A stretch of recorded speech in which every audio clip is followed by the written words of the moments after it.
Hello, welcome to today's reflection, and we're going to be focusing on gratitude, and in particular, how gratitude impacts our own personal happiness.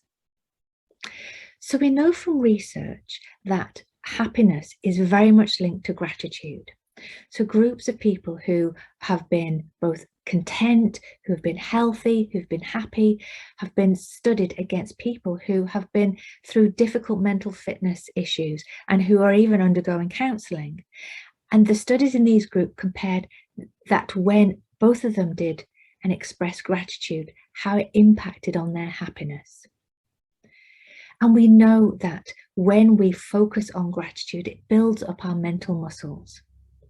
Now, some research kind of pushes back a little bit on this and says, well, actually, what we also need to remember is that if we're grateful for everything, see everything as positive and inspiring and wonderful, we actually miss some of the learning and actually miss understanding what skills we've adopted.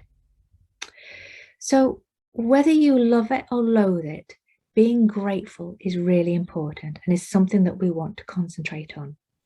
And not only because it makes us feel better, it does other things too. It not only makes us feel more positive, it makes us feel enthusiastic, it makes us feel motivated, but it also has a positive impact on not only our sleep, but on our relationships. And we know that when we are grateful for other people, guess what? They get that positivity too. And they tend to equally be motivated and feel valued and are more likely to do something for you again in the future. So it kind of makes you think, why not do it more? And that's something that I want us to think about. Typically, most people are grateful and show appreciation in their personal life, but they're less so at work. And so I want us to do an activity for today's session, which concentrates not only on personal, but also work, because that's often the area that we're probably least focused when we're being grateful. So the activity today is to think of somebody in your personal and work life that you can be grateful for. So think of a person who you are grateful for being in your life. And the second part of the activity is to think about a situation that you are equally grateful for. Now, this could be both a negative or a positive one, because sometimes from something that's been difficult, hard, stressful, even hurtful, that when we're able to step back, we're able to realize that actually who we were in that moment, what we were able to achieve, even as a result of all of that, and what we've learned. So I want you to pick a person and a situation to be grateful for.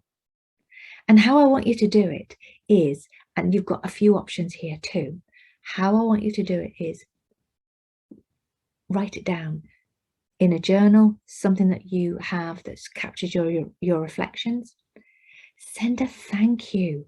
Send a thank you appreciative letter or email, or even better, call the person up that you want to be appreciative of. And thirdly, just say it out loud to no one in particular, but just hear your own voice of appreciation for that person or that situation. So over today and the coming weeks, I'd love for you to take a moment at least once a week to find somebody or something to appreciate. Again, from research, we know that when people especially write a letter of appreciation and gratitude to somebody once a week for 6 weeks, that their levels of happiness increases. So that's what I'd like for you to do today and this coming week and weeks to come, is increase your level of happiness by showing appreciation and gratitude for people around you. Let's see what difference you can make.